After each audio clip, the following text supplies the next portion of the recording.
Es hora de Café y Palabras, conociendo más de la política, la economía y la sociedad de Costa Rica y el mundo, con el politólogo Claudio Alpizar Otoya. Escuche Café y Palabras de lunes a viernes, porque la política sí importa.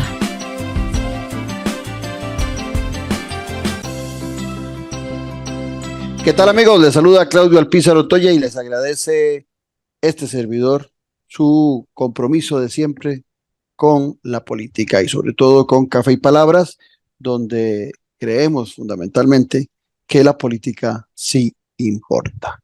Recordándoles que este programa que usted ve a través de la señal de Ticavisión Televisión y Ticavisión Radio lo puede escuchar, también tiene la gran oportunidad de usar el Internet. Y en el Internet usted puede ingresar a YouTube y en YouTube va a buscar el perfil de Café y Palabras y ahí va a encontrar nuestro canal de YouTube, donde le invitamos a que se suscriba para que usted tenga los reportes de los programas que están por venir y también pueda consultar la hemeroteca con programas muy interesantes y temas muy interesantes que ya han acontecido en el programa, que también usted los puede ver en el momento que disponga de su tiempo.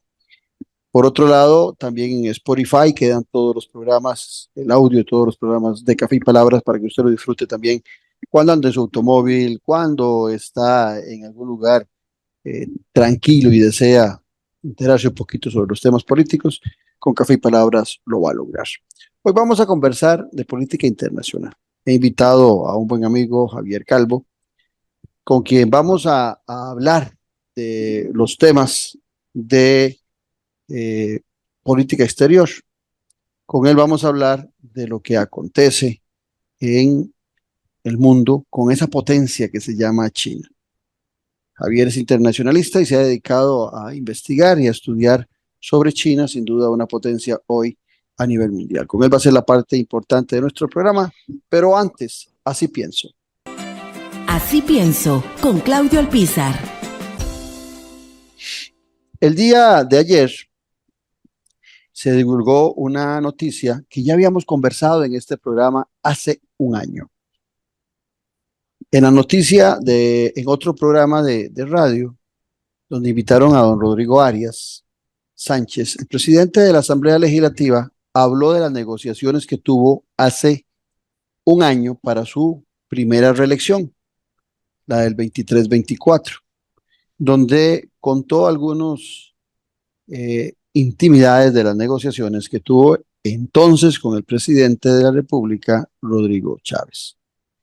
Y contó sobre cómo uno de los intereses de apoyar para aquel segundo año, no para este, que acaba de pasar, de la fracción oficialista, era acabar con la comisión que estudiaba el financiamiento de los partidos políticos.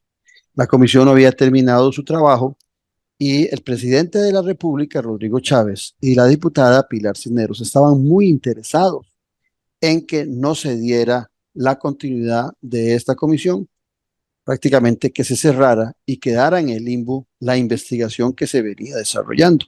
Investigación que terminó llamando la atención de los diferentes entes del Estado costarricense que tienen que tomar cartas sobre el asunto, ya sea el Tribunal Supremo de Elecciones o ya sea el Ministerio Público. Terminó llamando la atención esta comisión sobre la participación en el manejo dudoso de los recursos que hizo el Partido de Progreso Social Democrático, donde se concluyó que el presidente Rodrigo Chávez fue el cabecilla y quien manejó todos los recursos que se cuestionan a razón de una organización paralela que se hizo para las elecciones pasadas.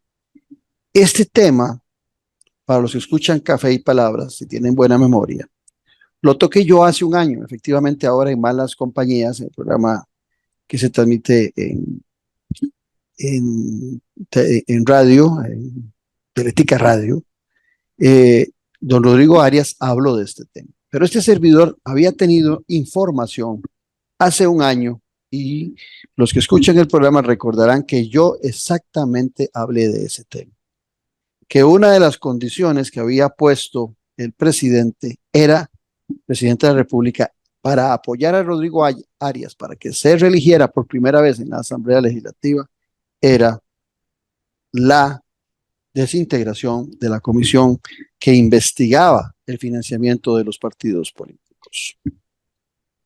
¿Por qué es interesante tocar de nuevo un tema que pasó hace un año? Ustedes recordarán perfectamente que previo, cuando se planteó esa reunión donde el presidente de la República le pide a don Rodrigo, como lo dijo don Rodrigo y como lo comenté yo hace un año, de que se reuniera la comisión, posterior a esa reunión, el presidente de la República, Rodrigo Chávez, empezó a buscar a la Unidad Social Cristiana para promover al diputado Pacheco y ofrecerle los votos para que presidiera en aquel momento, en el 2023, presidiera la Asamblea Legislativa. Sin embargo, la unidad ya había entrado en una negociación con Rodrigo Arias y los tiempos no le daban para buscar los votos que necesitaba para poder establecerse en aquel momento como presidente el señor diputado Pacheco de la unidad. Eso había sido en represalia al no que había recibido en el presidente de la Asamblea Legislativa, Rodrigo Arias, de no cerrar la comisión como lo pedía Rodrigo Chávez. Y hay un elemento que es fundamental que debemos recordar. Sin que se pidiera en la sapriora, en el último momento, cuando ya creo que era un miércoles, había que votar la continuidad de esa comisión, apareció de repente el entonces ministro de Seguridad, Jorge Torres, a dar un informe sobre la seguridad nacional a los diputados, en el plenario, a dar una información detallada de lo que pasaba en seguridad. No lo habían convocado los diputados, pero efectivamente cuando un ministro llega al plenario, por cortesía y por reglamento, perfectamente los diputados le pueden atender. Bueno, esa idea de que llegara don Jorge Torres en aquel momento era para comerse todo el tiempo y que la Asamblea Legislativa no pudiese votar la continuidad de la comisión que investigaba el financiamiento de los partidos políticos.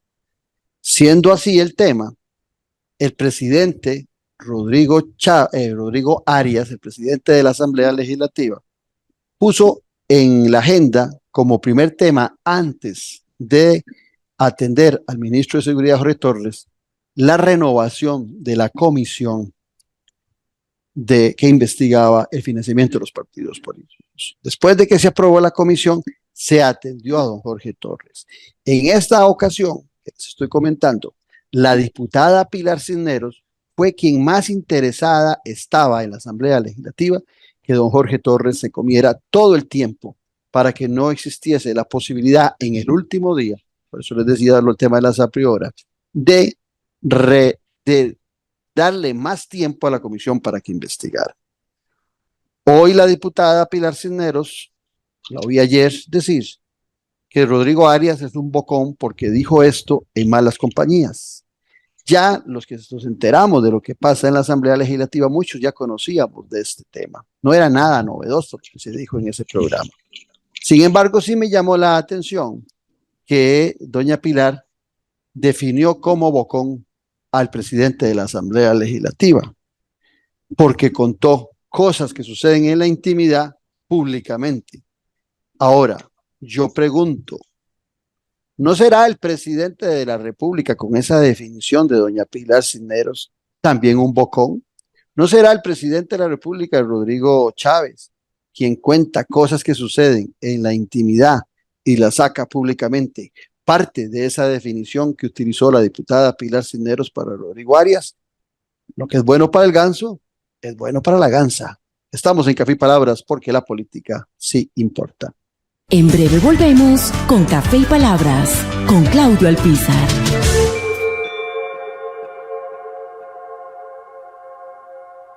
Productos 100% naturales y de producción nacional. Cosmética natural. Suplementos naturales. Alimentación and Wellness. Para adquirir nuestros productos ingresa en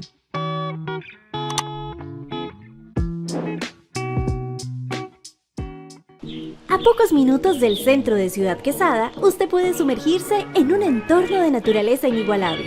Copelesca Tours le invita a conocer la Reserva Natural Montaña Sagrada.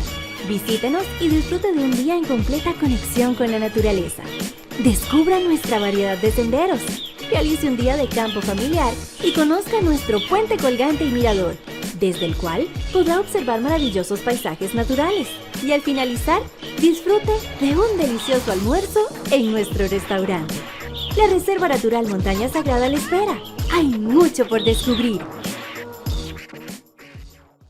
Disfruta de la aventura en familia con tu nuevo MG RX8, el SUV más grande para 7 pasajeros. En la ciudad, la playa o la montaña, Costa Rica es para disfrutarla con el más grande, con el MG RX8, con tracción 4x4, 6 modos para manejo, un gran espacio interior y la tecnología de vanguardia para disfrutar en familia del confort en cualquier terreno. Descubrí el nuevo MG RX8 desde $698 al mes en nuestras sucursales de La Uruca, Curridabat, Multiplaza Escazú o en www.mg.cr.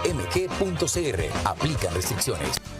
Estamos de vuelta en Café y Palabras con el politólogo Claudio Alpizar. Porque la política sí importa. Gracias por continuar en nuestra sintonía y aquí está con nosotros don Javier Calvo. Javier, ustedes seguro lo reconocerán por su programa televisión, donde constantemente nos habla de temas de mercadeo, de la comercialización del fútbol, y no hay la menor duda que es un experto en temas deportivos, pero más allá de eso, Javier es internacionalista, para los que no lo saben, aparte de la pasión que tiene alrededor del deporte y de la formación que ha tenido en ese campo, también tiene formación en temas de relaciones internacionales, es internacionalista.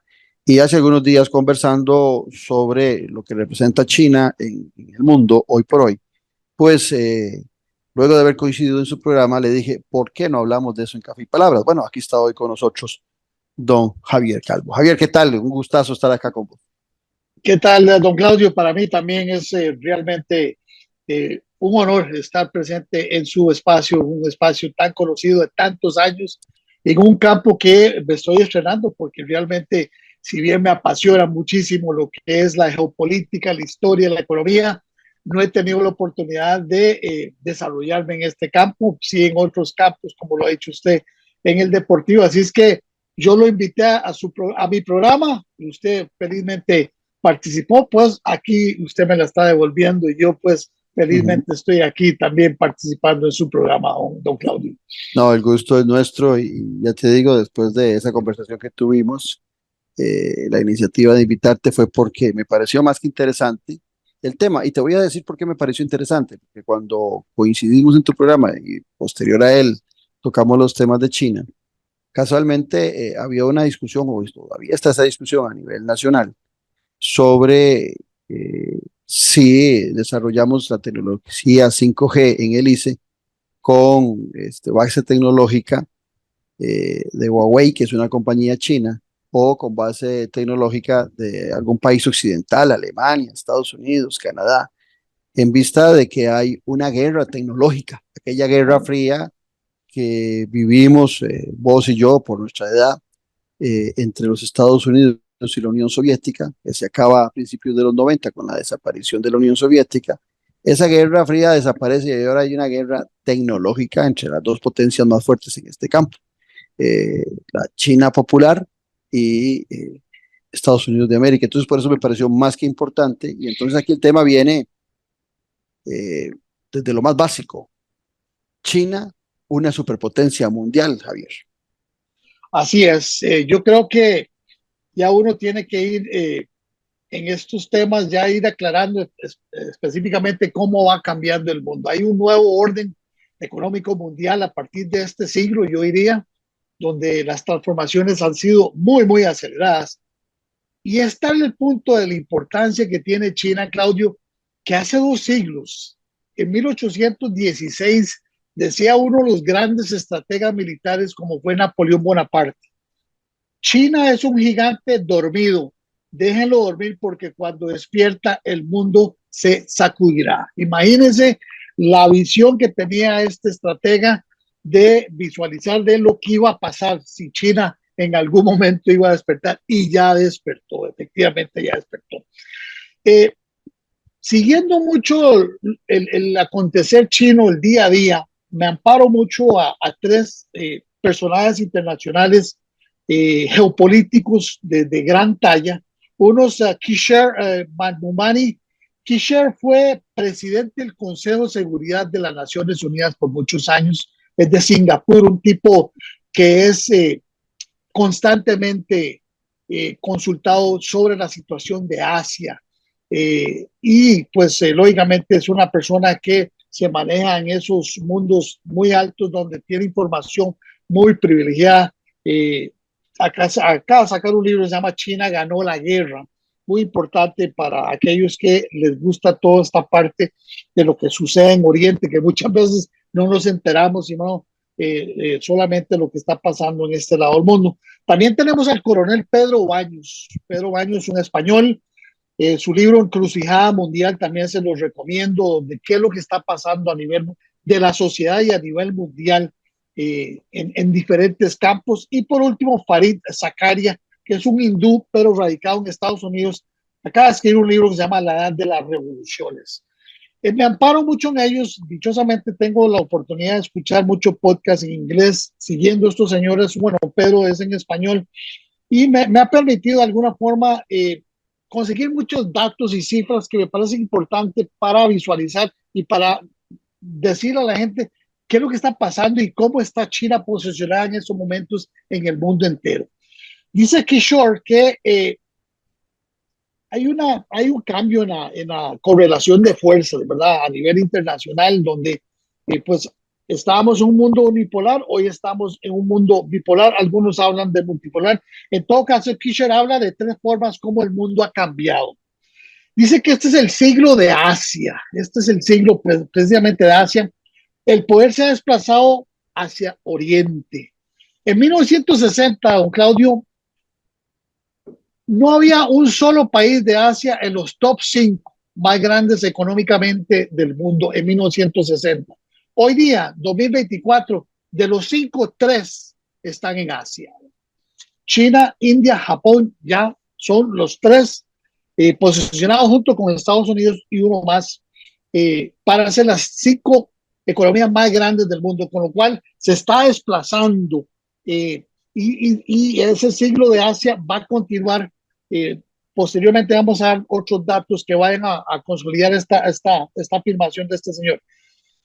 Dice que estamos pasando de un mundo unipolar a otro bipolar, incluso estamos en un mar de multipolar porque vienen surgiendo otras potencias, ¿verdad?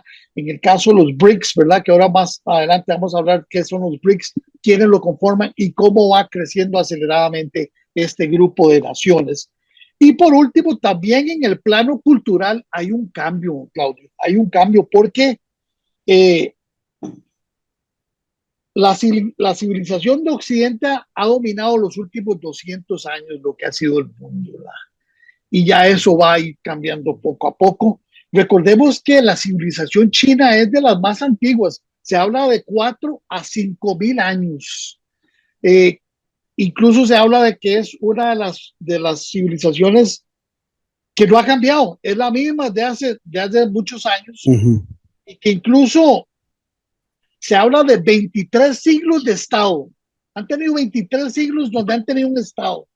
Muy pocas naciones pueden decir esos datos y muchas pocas naciones pueden hablar de esa historia tan rica. Los chinos no quieren pasar nuevamente. Ellos hablan de un siglo de la humillación. ¿Cuál es ese siglo de la humillación? De 1800 más o menos 42 a 1949, ¿verdad? Cuando viene la revolución cultural de Mao. Javier, una humillación que prácticamente se la promovía o se la provocaba Japón, que era la gran potencia en aquella época, ¿verdad? ¿Cómo no? Pero también ahí tenemos que agregar invasiones de Japón. Recordemos la guerra del opio con los ingleses, incluso invasiones de Mongolia. Así es que ellos sufrieron mucho en ese siglo y ellos dijeron, eso no nos va a pasar nuevamente. Así es que los chinos se preparan y si nosotros vemos algunas estadísticas y datos interesantes, el 88% de la población del mundo vive en Oriente, Claudio. Sí, solamente correcto. el 12% vive en Occidente. Correcto. Lo que pasa es que nosotros no nos enteramos qué es lo que está pasando en Oriente, ¿verdad? Y hay grandes transformaciones. Imagínense que entre China y la India representan el 55% de la población mundial, que ya supera los 8.000 millones de personas. Sí, si le metes a Indonesia, Malasia y a otras poblaciones, aumenta muchísimo más. Te voy a dar ese dato. Kishore habla, él le dice CIA. ¿Qué es CIA? No es la agencia de seguridad de Estados Unidos. No, es China, India más ASEAN. ASEAN es la Asociación de Países del Sureste Asiático. ¿Ok? Entonces, en el año 2000, imagínense que la clase media de esa zona, que por cierto dice la gente, los geopolíticos, quien domina esa zona de China, India y ASEAN, domina el mundo hoy día.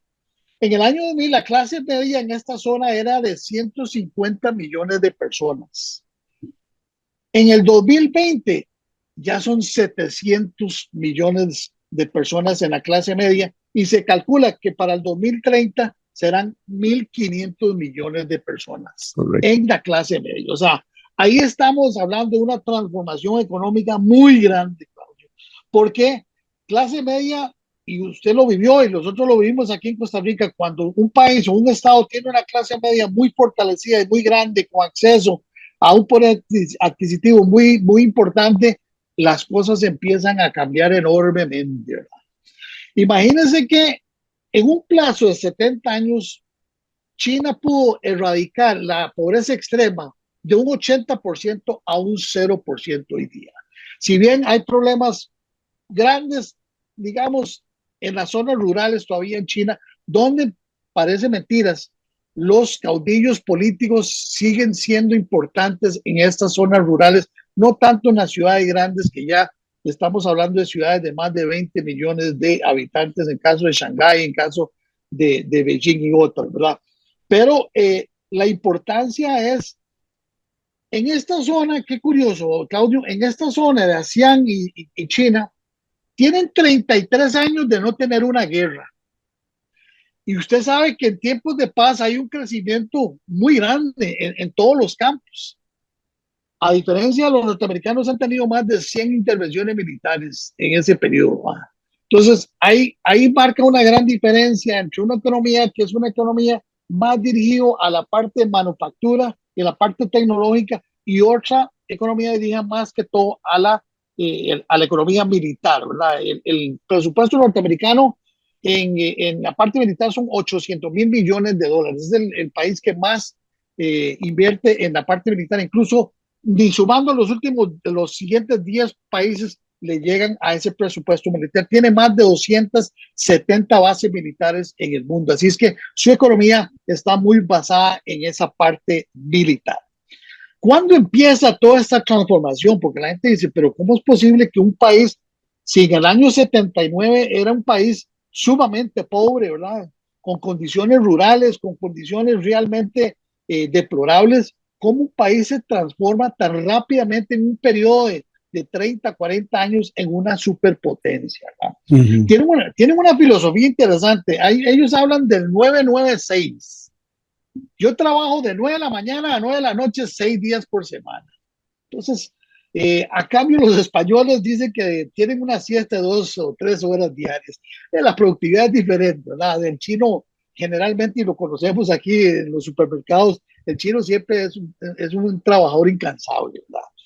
En el año 79, estando en el poder Deng Xiaoping, ¿verdad? Un tipo bajito que había sido, por cierto, expulsado del Partido Comunista, regresa triunfante y toma el puesto de secretario general en ese entonces, ¿verdad? El Partido Comunista Chino, nada más para informarte, tiene 90 millones de miembros.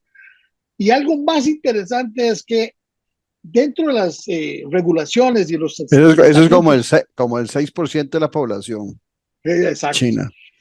Imagínense que en los estatutos del Partido Comunista Chino, el PCC, se obliga que de un 20 a un 30% de los miembros de ese comité político tienen que ser ingenieros, tienen que ser profesionales. ¿Por qué? Porque el profesional de alguna forma le permite esa visión tecnológica, esa visión de futuro que muchas veces los políticos no lo tienen, ¿verdad? Son más cortoplacistas. En esto los ingenieros tienen digamos, un mindset un poco más futurista, ¿verdad? ¿Cómo empieza todo esto, Claudio? Recordemos que históricamente siempre nos dicen, es que lo chino es más barato. En China las cosas no eran de buena calidad, ¿verdad? Pues resulta que en esa primera etapa, donde el poder político chino acepta una apertura, aunque sea modesta y pequeña, de la mini empresa, de una forma capitalista, ¿verdad? Porque recordemos que la estructura vertical del Partido Comunista Chino aún hoy día sigue siendo muy fuerte, ¿verdad? Y la presencia de ellos. Adelante, Claudio. Sí. No, es que me estás haciendo recordar que con frecuencia en algunas charlas que me han tocado dar, he hecho referencia que en China se otorgó en algún momento en esta apertura la posibilidad de tener propiedad privada, pero en una forma diferente. Se asignaba por 100 años. O sea, prácticamente es propiedad privada, pero para decir que sigue siendo del Estado, se da una concesión de esas tierras por 100 años. Pero esa ley se discutió en la época de Deng Xiaoping, si no me equivoco, y duró 13 años en discusión para poderse aprobar. Adelante. Así es. Entonces, hay una invasión de inversión extranjera muy grande, principalmente norteamericana, aprovechando esa mano de obra muy barata. Pero más allá de eso, los chinos también empiezan a conformar cuadros interesantes y a enviar para formación universitaria de estudiantes chinos a las principales universidades norteamericanas. Hoy día, vea qué tal. Qué grande es ese negocio, Claudio, de las universidades norteamericanas recibiendo estudiantes chinos, que vale $400 millones al año, de los cuales Harvard se lleva 70 millones de esa cantidad de estudiantes chinos brillantes que se van formando con la élite, con los profesores, muchos de ellos nombrados premios Nobel. Entonces ahí viene el know-how y viene toda la parte donde empiezan a formar líderes y a formar técnicos para el futuro. Y empiezan a volver a China y ahí empieza la formación de nuevas empresas, de nuevos sectores, hasta llegar hoy día, ¿verdad? Yo diría que la parte disruptiva de todo este crecimiento tan acelerado de China es a partir de este siglo. Y curiosamente coincide con la llegada de Vladimir Putin a Rusia en el año 2002. Sí. 2002-2001. Hay un tema que me haces recordar oyéndote, que fue aquel viaje secreto de Henry Kissinger, ¿verdad? El viaje secreto de Henry Kissinger a la China popular después de la muerte no había muerto Mao, sí, ya había muerto, 1971 es cuando va. Correcto, con Nixon, con Richard Nixon. Sí, va Kissinger a abrirle el espacio para que el año siguiente, en 1972, Richard Nixon sea el primer presidente de los Estados Unidos que va a esa China. O sea, ya esa China se preparaba para abrirse al mundo. Ya había la época de Mao Zedong empezaba a quedar hacia atrás. Su gran revolución agrícola había provocado muchísima pobreza, no había un crecimiento. Y de ahí a la fecha es que hablamos de un país, dos sistemas, ¿verdad? Un sistema que se sigue definiendo como popular y como comunista, pero que en la práctica es una potencia económica abierta al mundo y que aprovecha los dos conceptos, ¿verdad? El político para que sea un partido único, que aunque es con poca gente, aunque sean esos millones que vos decías, ¿verdad? De 90 millones conformando un partido político, pero que sea un partido único el que toma las grandes decisiones por una nación que debe andar ya en los 1.500 habitantes, perdón, los 1.500 millones de habitantes. y yo creo que eso le permite la facilidad en la toma de decisiones, esa autoridad vertical de donde no hay competencia, nada, es simplemente lo que dicta el Partido Comunista y curiosamente trabajan como trabajaban los soviéticos en quinquenios.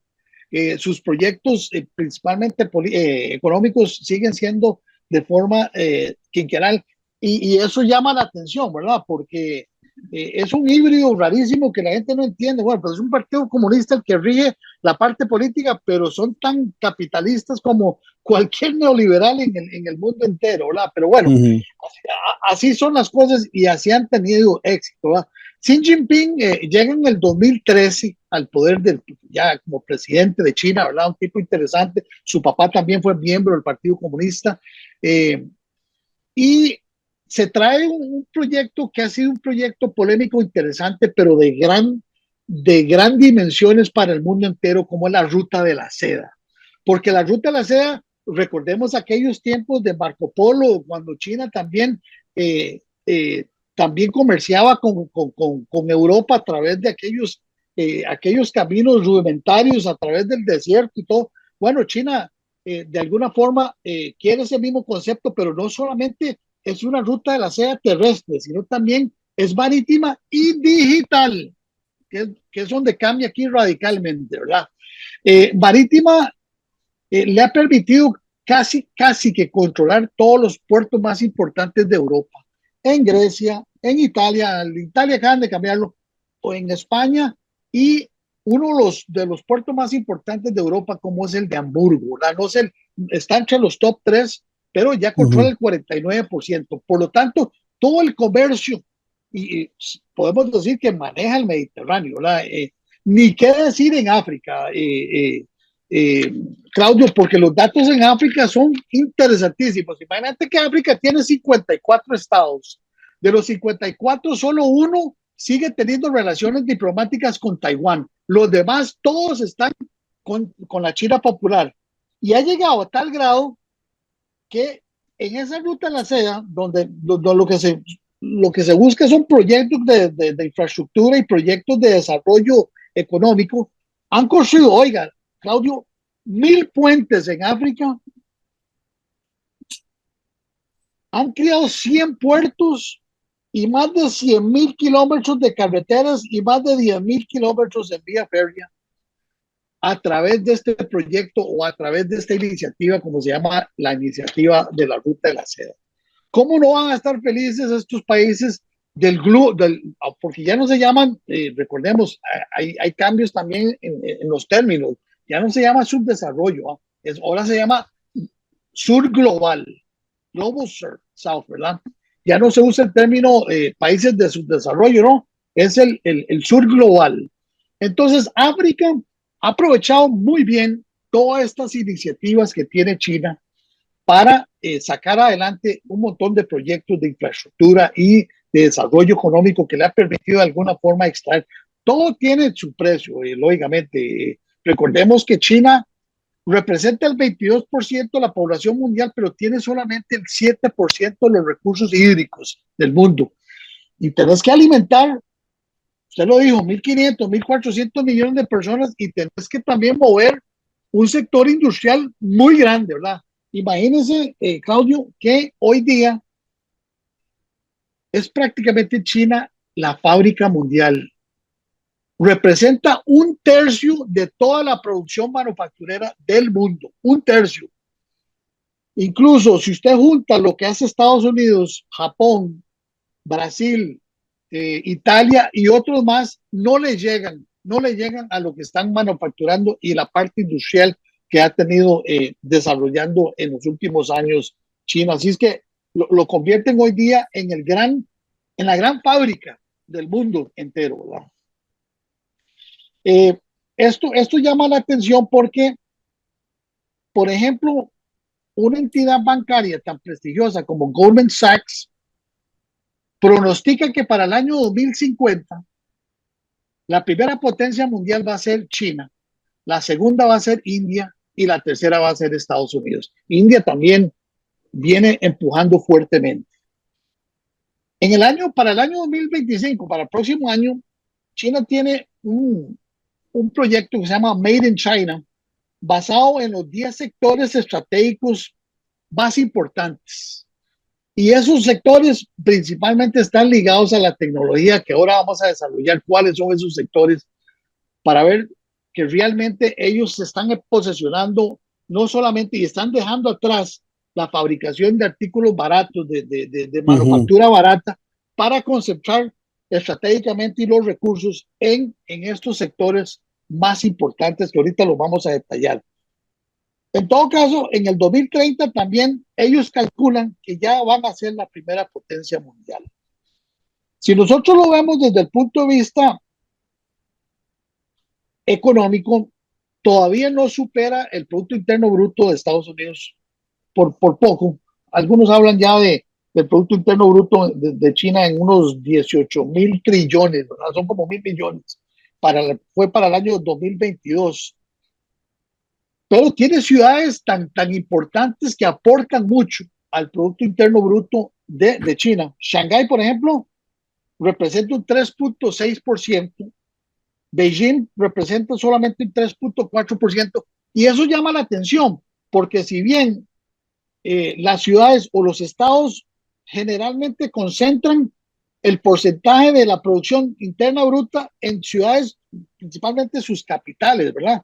Aquí estamos viendo, por ejemplo, usted divide China, usted quiere comprar algo, Claudio, querés comprar llantas o estás interesado en importar juguetes o ropa.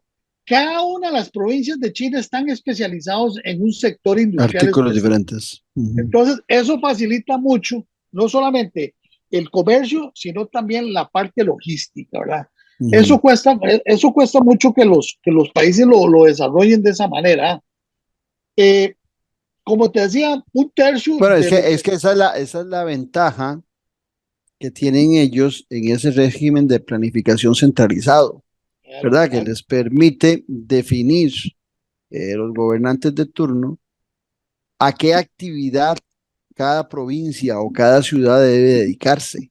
Y como viene por disposición hoy, la actualidad del primer ministro, Xi Jinping, y de la gente que le acompaña, pues las decisiones que se toman por las autoridades provinciales de la ciudad son aceptadas en forma inmediata por disposición. Por eso te decía que la ventaja que tiene en muchas ocasiones para ese crecimiento económico la China popular es que es una autocracia, es una dictadura de partido, y el actual presidente Xi Jinping pues ha fortalecido muchísimo inclusive para reelegirse más veces de las que antes estaba permitido para cualquier primer ministro o cualquier presidente, más bien, perdón, en China.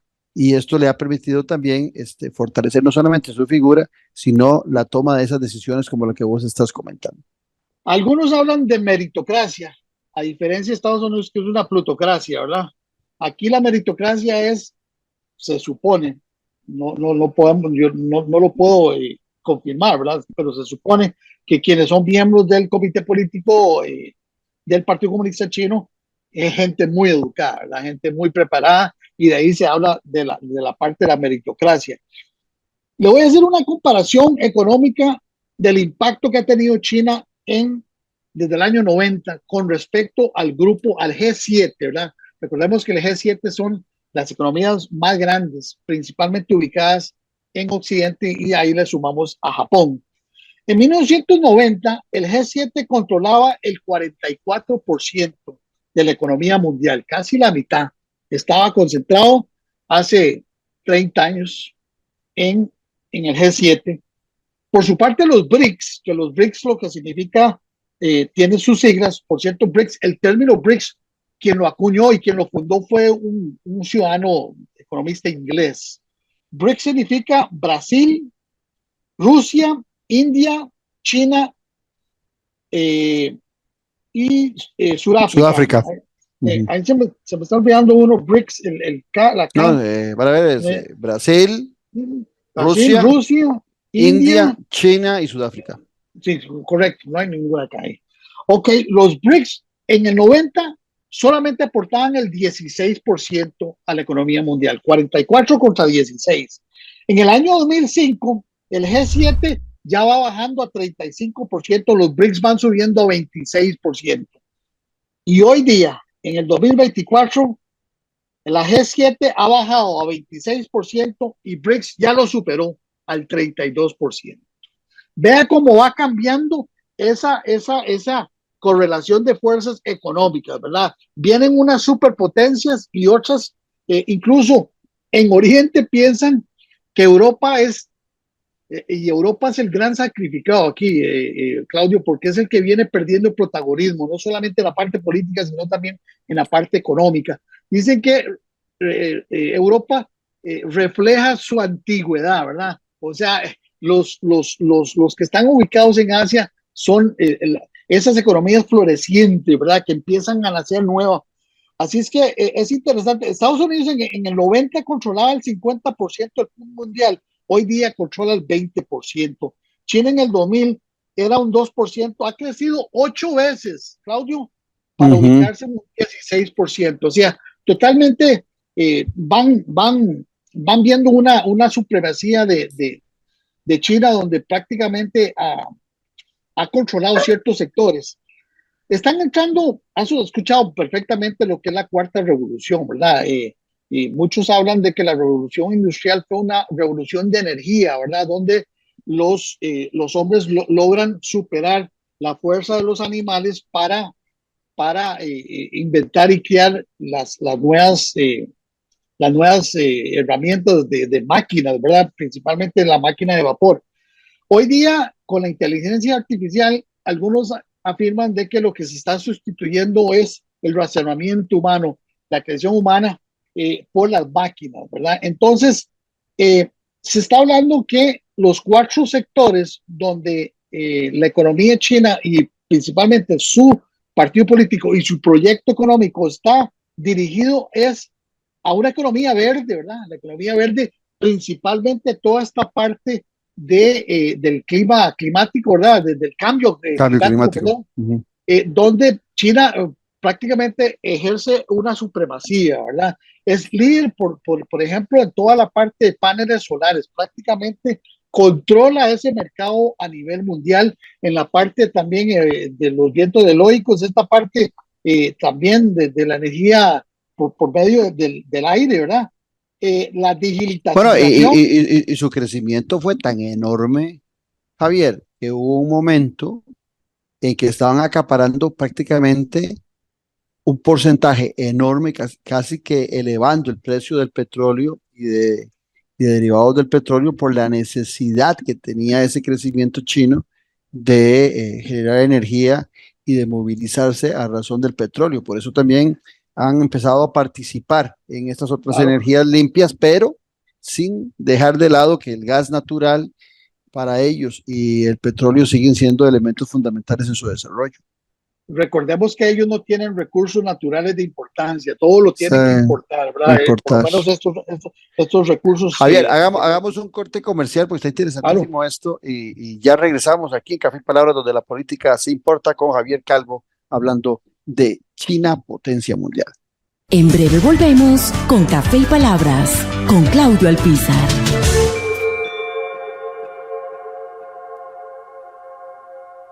Productos 100% naturales y de producción nacional. Cosmética natural. Suplementos naturales. Alimentación and Wellness. Para adquirir nuestros productos ingresa en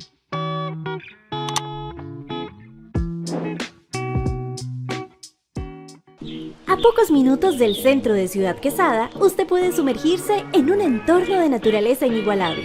Copelesca Tours le invita a conocer la Reserva Natural Montaña Sagrada. Visítenos y disfrute de un día en completa conexión con la naturaleza.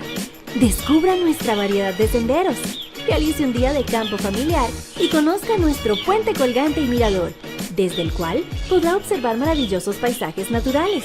Y al finalizar, disfrute de un delicioso almuerzo en nuestro restaurante. La Reserva Natural Montaña Sagrada le espera. Hay mucho por descubrir. Disfruta de la aventura en familia con tu nuevo MG RX8, el SUV más grande para 7 pasajeros. En la ciudad, la playa o la montaña, Costa Rica es para disfrutarla con el más grande, con el MG RX8, con tracción 4x4, 6 modos para manejo, un gran espacio interior y la tecnología de vanguardia para disfrutar en familia del confort en cualquier terreno. Descubrí el nuevo MG RX8 desde $698 al mes en nuestras sucursales de La Uruca, Curridabat, Multiplaza Escazú o en www.mg.cr. Aplican restricciones.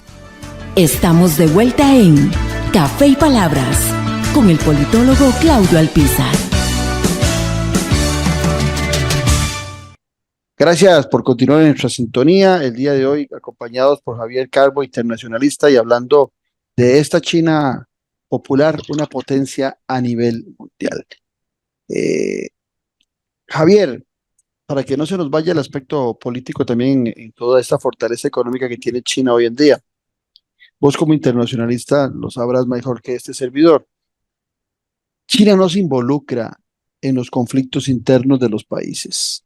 Ellos parten de una premisa de que cada país se administra y se gobierna de la mejor forma que le parece.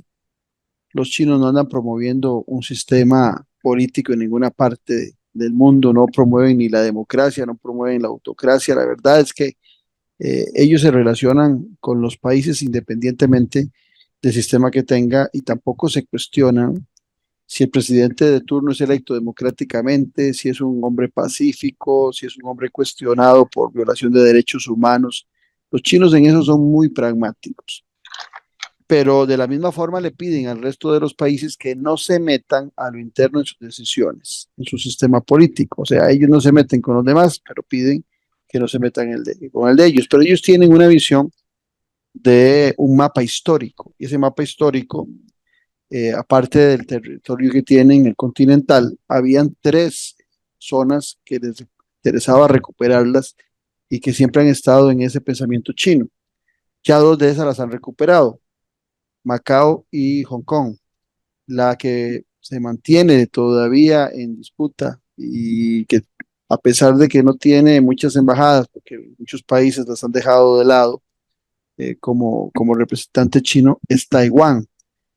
Pero no hay la menor duda de que en algún momento histórico, cuando Chiang Kai-shek se pelea con Mao Zedong y huye hacia la isla de Taiwán, La isla de Formosa. Formosa en aquel momento, y Correcto. se establece ahí, Occidente, en aquella guerra fría entre la Unión Soviética y los Estados Unidos, pues apoyaba más a Chiang Kai-shek en Formosa, hoy Taiwán, que a Mao Zedong, porque Mao Zedong promovía el comunismo. Un comunismo que hay que dejarlo claro también, nunca fue muy amigo de los regímenes soviéticos, ¿verdad? Siempre mantuvo mucha distancia, y por su tamaño en población y demás, la Unión Soviética le tenía miedillo y respetaba mucho a China para no involucrarse tampoco en sus problemas. Hago esta referencia porque posterior a esa visita que te decía yo, que prepara en una visita secreta a Kissinger en 1971, que se reúne en aquel momento con el primer ministro, porque en China popular hay primer ministro y hay presidente. Preparan esa visita y después, ya estando enfermo y en las últimas, Mao Zedong, Nixon llega en el año 72 y tiene solo una reunión, si mal no recuerdo, tuvo con Mao Zedong, ya enfermo, pero también es que esto es lo interesante, la información que tenía que tener Estados Unidos en relación, por medio de la CIA, de la enfermedad de Mao Zedong, de las diferencias políticas que habían a lo interno, del potencial que vos decías antes, que lo advertía Napoleón siglos antes, que tenía China, seguramente fue lo que invitó a Nixon y a Kissinger a hacer estas visitas, porque ya se olían ese potencial que hoy tiene la China popular, a sabiendas de que cuando China despertara, usando las palabras de Napoleón, el peligro para el mundo en general, o la advertencia para el mundo, era que venía un monstruo, algo grande, que es lo que estamos viendo hoy en día como potencia. Pero te concluyo este comentario y te dejo el uso de la palabra, diciéndote que esa visión de que China no se mete, invierte mucho dinero, no le importa si el país es comunista, si es democrático, si es una autarquía, si es un régimen parlamentario, no se mete en eso. Está en la ruta de la seda, negocia con quien sea el presidente de esa nación, no le importan si hay valores y principios compartidos, nada más es un pragmatismo. Eso le ha facilitado mucho a China su papel hoy a nivel mundial en las relaciones internacionales. Indudablemente, indudablemente, y escuchando, por ejemplo, discursos de dirigentes y líderes africanos, hablan de esa diferencia en que los chinos lo que hacen es prácticamente ver dónde hay oportunidades de negocios. Independientemente de la parte política, también quieren aprovechar la escasez que tienen de recursos naturales para negociar con estos estados que tienen recursos naturales de importancia y muy ricos en ellos, para también pues llevar y negociar ese tipo de acuerdos donde se benefician ambas partes. Creo que muchos de estos proyectos es de win-win, ¿verdad? De ganar-ganar, porque la idea, imagínense que tienen comercio con más de 160 estados en el mundo,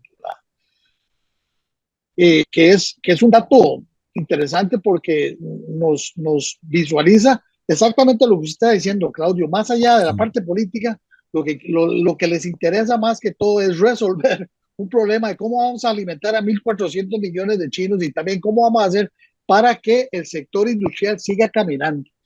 Y la única forma que puede hacerlo es a través de acuerdos y negociaciones con países, digamos que amigos, para poder fortalecer de alguna forma su posición. Lógicamente tenemos que estar muy claro, las superpotencias se comportan, en algún momento se comportan, y como dicen ellos, los chinos ahora ven a los demás debajo del hombro, ¿verdad? Porque ellos saben el poder que tienen, la riqueza que tiene y la importancia que tiene, con lo cual les facilita mucho también a la hora de negociar esos acuerdos y tratados de libre comercio y todos estos acuerdos comerciales. Por lo tanto, yo creo que China hace bien en el sentido del approach, cómo llegar a un acuerdo con los estados sin que la otra parte crea que se están beneficiando o aprovechando, la que ha sido generalmente la temática del colonialismo europeo y posteriormente norteamericano, donde de alguna forma una de las partes siempre siempre sale como perjudicado y la otra sale ganando. Creo que los chinos en eso tratan de ser más cuidadosos, en el sentido de que no se vea un asunto de que solo yo gano, sino que las dos partes vamos a ganar. Incluso ha llegado a tal punto de la necesidad de alimentar a su pueblo, que están comprando terrenos y propiedades, por ejemplo, en el Amazonas y en otras partes del mundo, sembrando lo que son todas hortalizas y todo este tipo de productos para posteriormente llevarlos a China nuevamente. Así están haciendo en sectores de la agricultura y también en sectores ganaderos, ¿verdad? Donde prácticamente están comprándole a Argentina y algunos productores grandes de carne, Brasil también. Imagínense que Brasil hace 40 años exportaba más o menos unos 60.000 millones cada 2 o 3 meses. Hoy lo hace casi cada 3 días. Es exagerada la cantidad de acuerdos comerciales que Brasil está haciendo. Incluso la inversión que está haciendo China hoy día en el puerto más grande de Sudamérica, se llama Shanghái, en Perú.